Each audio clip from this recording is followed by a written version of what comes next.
Hello students, आज फिर हम आपके लिए एक नई कविता लेकर प्रस्तुत है जिसका नाम है woodman spare that tree.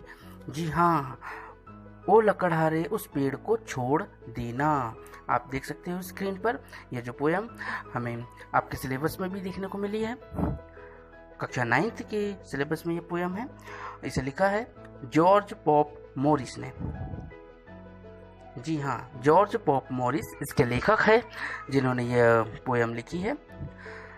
So today we learn this poem, we are going to study this poem. So let's see the first stanza of this poem.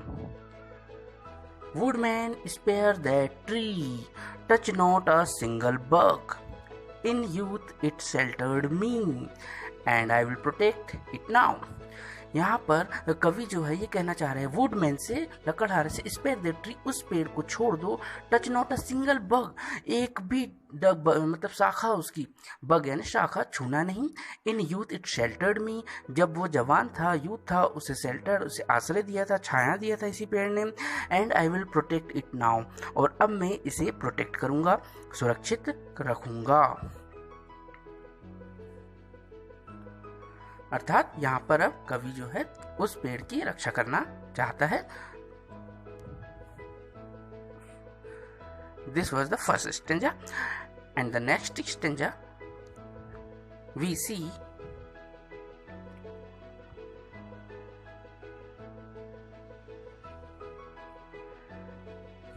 पेड़ को बचाने के लिए ये बहुत ही अच्छी कविता जो कवि ने लिखा है, woodman spare that tree. And the next stanza is that it was my forefathers hand that placed it near his cot, there woodman let it stand, thy axe shall harm it not. यहाँ पर कवि कह रहे थे यह जो है मेरे पितामह के हाथ थी, मतलब उसके पितामह, उसके फोर फादर्स, मतलब उसके दादा परदादा ने उन्हें इस पेड़ को लगाया है। That placed it near his cot, उसकी कोट यानी कि खटिया, जो खाट रहती थी, चारपाई रहती थी पहले, उसे कोट कहा जाता है, उस खाट के किनारे इसे लगाया था, रोपा था उन्होंने। There woodman let it stand, और वहाँ पर वो वुडमैन खड़ा है, उस पेड़ को काटने के लिए वहाँ पर खड़ा हुआ है। The axe shall harm it not, और तेरी कुल्हाड़ी उसे नुकसान नहीं पहुंचाए, ऐसा यहाँ पर कवि वुडमैन से कह रहे हैं। And the next stanza that old familiar tree, मतलब यह पुराना परिचित पेड़, हुज ग्लोरी एंड रिनोन, जिसकी कीर्ति और प्रसिद्धि are spread over land and sea, सारी धरती व समुद्र पर फैली हुई है, जिसकी जो यश है, सम्मान है, कीर्ति सभी जगह फैली हुई है। And wouldst thou hew it down, क्या तू उसे काट कर गिरा देगा। यहाँ पर कवि उसे क्या तू काट कर गिरा देगा, इस महान वृक्ष को काट कर गिरा देगा जो इतना परिचित है, जिसकी यश कीर्ति यहाँ तक फैली हुई है। ये मतलब पेड़ की यश और कीर्ति के बारे में बात की जा रही है इस स्टेंजा में। This was the second stanza and let's see the third stanza of this poem. In the third stanza we see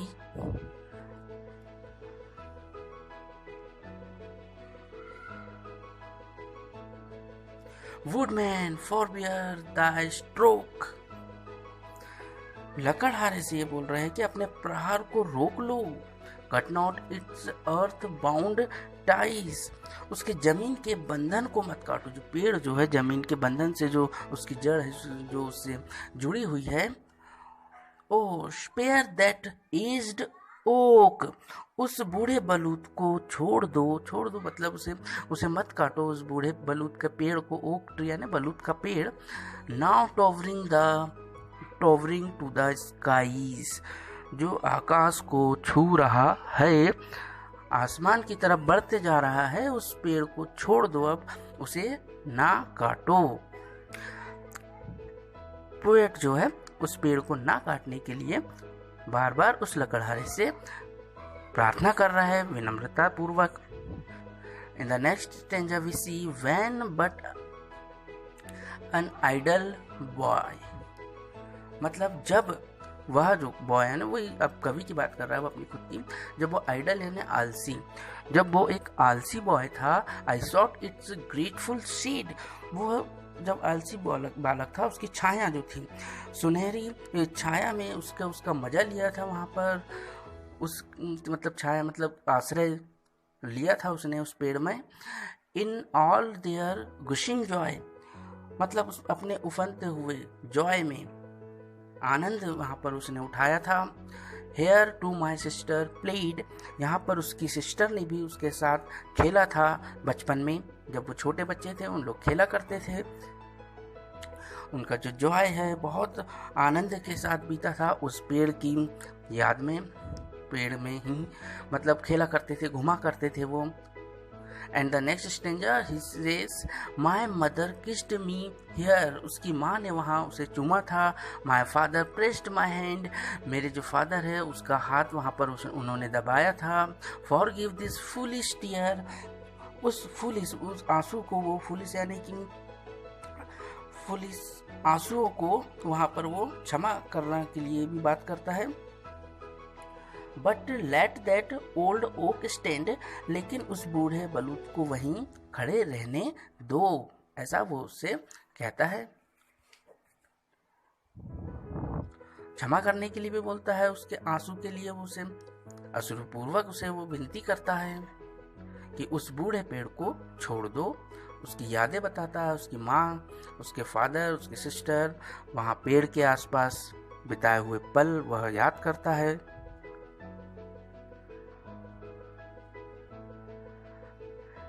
And the next stanza we see, my heart strings around the cling, मतलब जो उसके दिल के तार है तेरे चारों ओर लपटे हुए हो, पेड़ के चारों ओर लपटे हुए हैं उसके जो दिल के तार, मतलब जो उसके मन की भावनाएं हैं वो पूरी वहाँ पर उस पेड़ के आसपास है।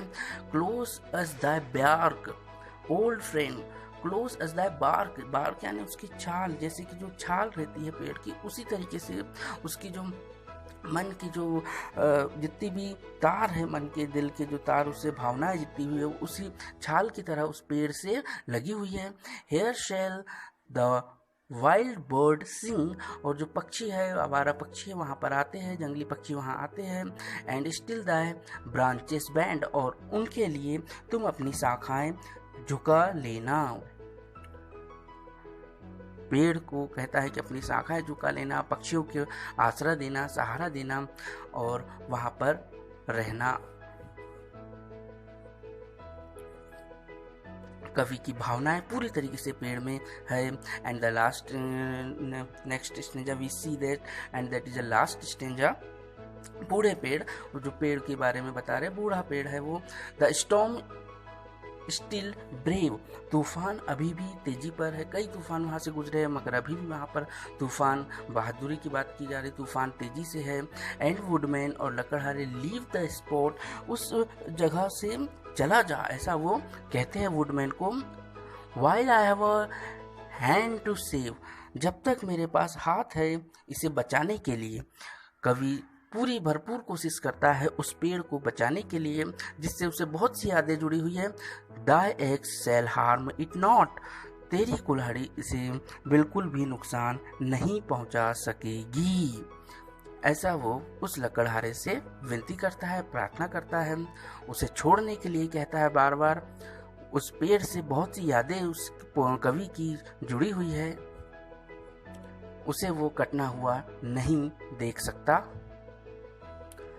बहुत ही अच्छी कविता जॉर्ज मॉरिस की कविता थी जो आज हमने स्टडी की।